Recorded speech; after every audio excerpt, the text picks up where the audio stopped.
Why are you even in this house? You're like a parasite living off of us here. As soon as the words left my mouth, my mother-in-law wasted no time throwing my belongings out of the window. I protested her irrational actions, asking, "What did you say?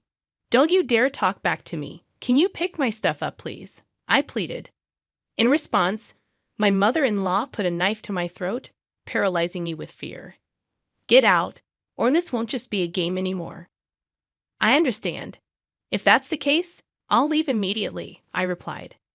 She gave me a week to vacate the premises, and I showed respect, though I couldn't suppress a hidden amusement beneath my straight face. Little did she know that I was the one supporting this house. Despite the torment I endured living with my mother-in-law, the fear from earlier vanished. I thought, if you've got what it takes, then prove it. "I'll give you a week. I expect you to be out of here by then," she declared. "Thank you," I said, showing respect, though laughter lingered just beneath the surface. Hoping she didn't notice, I believed my departure would bring peace to our home. Little did she know, leaving her in the family home, I moved to a high-rise apartment. Eventually, she would learn the truth, but by then, it would be too late. I am Valerie Reynolds, applying my past work experience while working from home. It had been 5 years since I married Justin, expecting a peaceful and happy life. However, life took an unexpected turn when Justin had a construction site accident, resulting in the loss of most of the use of his dominant arm. Grateful that he survived, I found myself in the hospital room, tears streaming down my face. My mother-in-law arrived, seemingly oblivious to my presence, rushing to Justin's side. She suggested he stay with her, and I was taken aback by the proposal.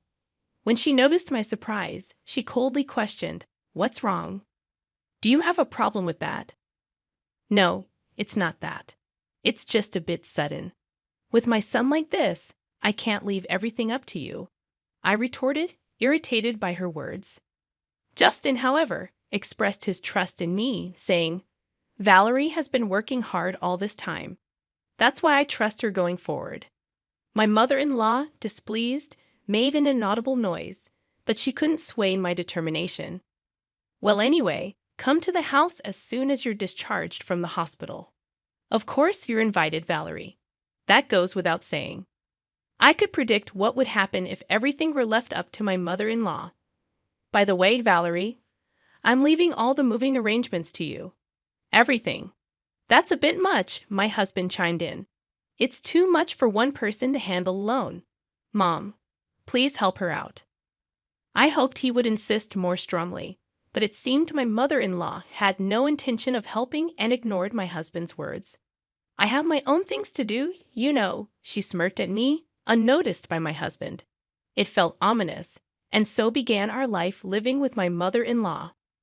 A month later, my husband was discharged from the hospital, and I was busy with the move, leaving the task of picking him up to my mother-in-law. She came to me and said, "Aren't you done yet? I told you today was Justin's discharge day, and yet you didn't even come to pick him up." "But that's because, you see, Justin," I started, but my husband interrupted. "Just like I said, right? This person only thinks about herself." My mother-in-law's intention was clear. She was trying to make me look bad in front of my husband. I decided not to take her obvious bait. Looking at my husband, he had a warm and understanding look in his eyes. "Come on, Mom, stop this. It's unsightly. I'm doing this for your sake." "Well, no one asked you to wait." The sight of my mother-in-law running after my husband was comically pathetic. When she noticed, she glared at me with an evil expression. Not that her glare meant anything to me. "Justin, you can just take it easy and relax at home from now on," I suggested. "That's impossible. My right hand might not work, but I don't want to be a burden on Valerie," he replied. "I can understand that, but you've just been discharged from the hospital. Still, I can be satisfied if I don't do something." Justin was adamant, and initially, I had hoped he would take some time to relax. But seeing his determination, I decided to respect his wishes. Doing everything at once might be too much, so how about starting with some light cleaning? It could be good for rehabilitation. That's a good idea. I don't know if this hand will ever fully recover, but it's better than doing nothing. But on one condition, don't overdo it. Got it? I wouldn't want to be scolded. It's scary to make you angry. Justin acted as if nothing was wrong, making it clear that he didn't want to make me worry. So, I resolved to work even harder for the both of us. However, I had forgotten about one person who would interfere. Valerie, wait a minute. What's the matter? Why is Justin cleaning? You must have forced him to do it, right? Your words are just a front, my mother-in-law accused. She judged things only by what she saw, oblivious to the underlying thoughts and emotions. Dealing with that was a challenge in itself. You're always just cooped up in your room playing around. Honestly, in such a situation with your husband seriously injured. Actually, I'm working. It's called remote work these days. I've had enough of that excuse. It's not an excuse, I replied. Just then, my mother-in-law grabbed a nearby trash can and threw it at me. Luckily, it didn't hit me directly, but the trash went everywhere. I lost the energy to explain things to her further. It was clear from the start that she had no intention of listening. This trash is disgusting. Clean it up yourself, she said. As I sighed and started picking it up, Justin approached me and asked, "Hey, what happened?" "Oh, this is just a small incident," I replied with a forced smile. But Justin seemed to have realized something. He usually appears calm, but sometimes he's surprisingly perceptive. "Did Mom do something?" Are you hiding something? Can you be honest with me?" Justin was looking at me with a serious expression. Seeing his face, I felt that I couldn't lie, so I told him what had happened. "Got it. I'll talk to Mom about this." "Oh, it's fine. You really. But it's not okay. I'll talk to her properly." "No, but that is." I was happy to get his help, but I was worried about what would come next. In the end, I would be the one blamed. I stared at the ceiling, deep in thought. Night came, and I thought Valerie was just playing around. That's not true. Valerie has been working hard, even doing my share. Then why were you cleaning? I offered to do it. I can't just sit around doing nothing at home. But you just got out of the hospital. I know my own body best. Justin's stern words silenced his mother. She might not have expected her son to speak to her like that. But if she really does think that she's above such things, she's just arrogant. I hoped that this would calm her down a bit. That day, Justin went out for rehabilitation, leaving me alone with my mother-in-law. As I was working in my room as usual, she showed up. "Can we talk?"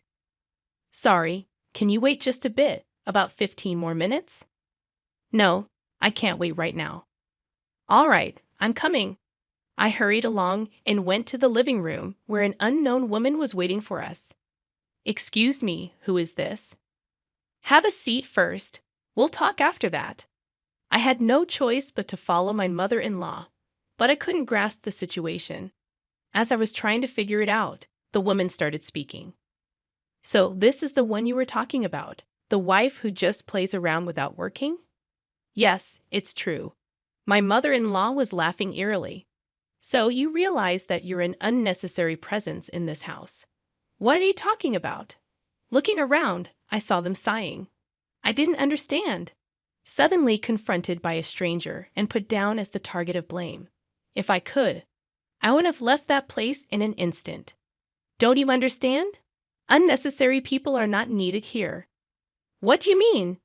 Everyone answers that way. More perplexing questions followed. They kept insisting on how incompetent I was. Enduring such accusations could mentally exhaust anyone. "Isn't it time you realized your place? Shouldn't I be asking you how dare a daughter-in-law toy her mother-in-law, spending time on such unproductive things? Isn't it a waste of time? What the nerve of a daughter-in-law, really now?" I felt like I was reaching my limit. I didn't know what my mother-in-law would do if she got angrier. That's when I came up with an idea. "Oh, isn't it about time that Justin comes back from rehab? Is it that time already?" Just then, the unknown woman left quickly. "I'll come again soon." "Okay, I'll be waiting for you." Let's talk again. My mother-in-law and her friend were fooled. In reality, Justin wouldn't be home for another hour. It was just getting good. Speaking of which, who was that woman? I finally asked a question that had been on my mind. That's Susan, a close friend of mine. She wanted to meet you after hearing about you. It wasn't hard to guess how my mother-in-law had introduced me. Probably as a useless wife who does nothing but play around. I pitied my mother-in-law for doing nothing else but that. So that's the case. Well, Justin will be back a bit later. I'm going back to work now. As I was about to return to my room, she said, "Wait, what do you mean? Just as I said, he's not coming back yet. You lied. You didn't realize. Why do you act like this?" I decided to use this opportunity to speak my mind. Any further interference from my mother-in-law would just be a nuisance. Actually, you were the one who started things, right? You called your friend because you can't do anything alone. That's not true. I can handle you fine by myself. Then why don't you try to see if you really can? I deliberately provoked my mother-in-law, thinking this would prompt her to take some action, and as expected, she reacted. If you want to apologize, now is the time. I have no such intention. At that, my mother-in-law exploded in anger, grabbing a nearby vase and throwing it at me, similar to how she had previously thrown the trash can. I had anticipated it and easily dodged, even showing a provocative smile. "Hello, I'm home." Just then, Justin came back. My mother-in-law was visibly shaken. "Why are you home already? It's not time yet." "Oh, sorry, I lied earlier. I was actually on my way back." "Why would you do that? Isn't it obvious?" I said, pointing to the shattered vase. I couldn't help but find the situation amusing. Hey, what's this? What happened?" "Your mom threw it at me." "What do you mean?" "You know, a lady just came over claiming to be your mom's friend." I told Justin everything that happened. He showed a mix of being surprised and angry. "Is that true, Mom?" Well. So it's true then. Why would you do that?" "I didn't mean to." Watching my mother-in-law being scolded, I felt a sense of retribution for all the hardships I had endured. "Well, I have something to do, so okay, wait." I ignored my mother-in-law's words and returned to my room, thinking this would end her bullying. I truly believed it. After that, calm days continued for a while. But having stayed up all night, I dozed off past noon. "Sorry to wake you, but can you come here for a moment?" "Okay, sure." Justin seemed unusually serious. My mother-in-law was there in the living room. "What's going on?" "Look at this." I looked at the table to find a disassembled plastic model scattered about. It was one of Justin's hobbies, and he had treasured it. When I came home, it was like this. "Do you know anything?" "No, I have no clue." I couldn't think of any reason for it. This plastic model was in my father-in-law's room before, but of course, I hadn't been in that room today, nor had entered it recently. Someone must have broken it for it to be like this. My eyes naturally turned towards my mother-in-law. She was the only suspect. My mother-in-law had a strange, eerie smile on her face, like she was possessed. I understood the situation. Even if someone broke it, I was out. I met Justin on my way back from Susan's place, remember? "Yes, but—" And then I found this in the room. My mother-in-law was holding a shiny object. "Is that an earring?" I instinctively checked my own ears. My left earring was missing. I was certain of my suspicions. It was clear revenge on me for last time. "This is yours, isn't it, Mallory? And it looks like only the left one is missing." I took a deep breath. Showing anger now would mean that I would be playing into her hands. Indeed, it's mine. But isn't it premature to conclude that I broke it? Making excuses is so unbecoming. We have evidence. Still, anyway, it's broken. Wait a minute. Justin left the room. At that moment, my mother-in-law's gaze was fixed on me. The situation made me feel like Justin saw me as a criminal, and I just stood there stunned. "It's a shame. This would have been the end of you if you did it. You set a trap, didn't you? You'll find no evidence anywhere. If only you had followed my advice, this wouldn't have happened. If I explain things to him properly, he'll understand, will he? Her words became reality. No matter how much I insisted to Justin that it wasn't my fault, he wouldn't take me seriously. Wait, I haven't done anything wrong. Maybe, I get it. He immediately averted his gaze. Laughter echoed from behind us. See? I told you so. What does that matter? It's sad that you don't want to admit defeat. After that, I immersed myself in work. It was almost like escaping from reality. Conversations with Justin became less frequent, and about 2 weeks went by. During this time, my mother-in-law seemed quite pleased with herself. You seem down lately. Is there something troubling you? There's no need for you to worry. Please stop. It's too late for that. Acting tough is useless. On this day, my mother-in-law was in an especially good mood. My feeling of foreboding came true, eventually becoming reality. It happened while I was cleaning the room. Why are you even in this house? You're like a parasite living off of us here. What's gotten into you all of a sudden? You always talk back, such a noisy daughter-in-law. After saying that, she threw my belongings out of the window. What are you doing?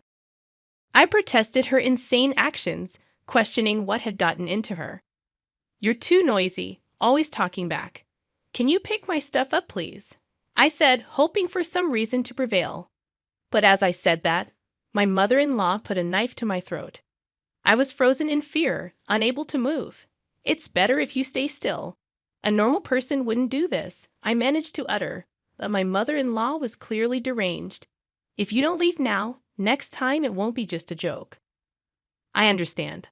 I'll leave, I said, realizing that staying would only drag me further into her madness. You have a week. Leave before then, thank you. It was evident that staying would only worsen things. In her madness, my mother-in-law didn't understand who truly supported this house. She lived comfortably and leisurely thanks to me, yet she really knew nothing. Pack up quickly, she ordered, and I obliged. A smile formed on my lips as I bowed my head. But I couldn't let her suspect anything. I quickly composed my face. This will bring peace back to our home. I'm so happy, she remarked. But her happiness was short-lived. I couldn't help but think about the true hell awaiting her. After my mother-in-law had gone to bed, I explained the situation to Justin. I see. So it has come to this. Actually, I have something to tell you too, he said with a serious tone, surprising me. What? Yes, various things. We'll talk about it later, okay? His serious tone made me raise my voice in surprise, but he assured me we'd discuss it later. 3 days after being told to leave the house by my mother-in-law, I found a new place. Now the promised week was almost up. Well, today's the day of the promise. You understand, right? I asked Justin. Yes, the movers are scheduled to arrive soon, he replied. But when I inquired about Justin's whereabouts, he seemed to have gone out since the morning. Well, never mind. The thought of not having to see your face anymore is enough. I'm going out now. Make sure everything's clean, understood? I told my mother-in-law, smiling, though not genuinely. An hour later, the moving company arrived and loaded all my belongings. I contacted Justin. All packed up, got it. Just make sure you get there safely, okay? See you later, he said, ending the call. I was excited to think about what would happen when my mother-in-law returned. Finally, the moment of completing the move arrived. What have you done? Justin's belongings are nowhere to be found, my mother-in-law exclaimed. Of course, we moved out together. No way. Do you want to check with him? I got out my phone, set it to speaker, and handed it to my mother-in-law, who still couldn't grasp the situation. Justin confirmed the plan, leaving my mother-in-law bewildered. This was my plan all along, Mom, I admitted. Justin, what's happening? Tell me, she pleaded. Actually, about the model kit incident, we know that you did it, Justin declared, putting an end to her denials. There's no way Valerie would do such a thing, he added, defending me. Why do you think that? Because it was a gift from Valerie. She wouldn't break it on purpose, Justin reasoned. My mother-in-law was at a loss for words. realizing that she had been supported by the very person she had mistreated. Well, then, you'll have to manage on your own from here on out, Justin concluded. But I don't work. If you two leave me, that's the choice you made, she said, coming to terms with the consequences of her actions. Mom, it's no longer our business. Well, it's time for each of us to do our best, Justin remarked, ending the conversation. We felt relieved. We had hoped for a good relationship at first but quickly gave up. Now my mother-in-law chose her own fate. But why did you keep it a secret about that? What about Mom? It's like they say, deceive your allies to deceive your enemy, Justin explained. You can't mean enemy, I said in disbelief. We looked at each other and burst out laughing. Finally, we could have a peaceful life together. About a month later, Justin expressed some doubts. You seem down lately. Is there something troubling you? There's no need for you to worry. Please stop. It's too late for that. Acting tough is useless, I assured him. On this day, my mother-in-law was in an especially good mood. My feeling of foreboding came true, eventually becoming reality.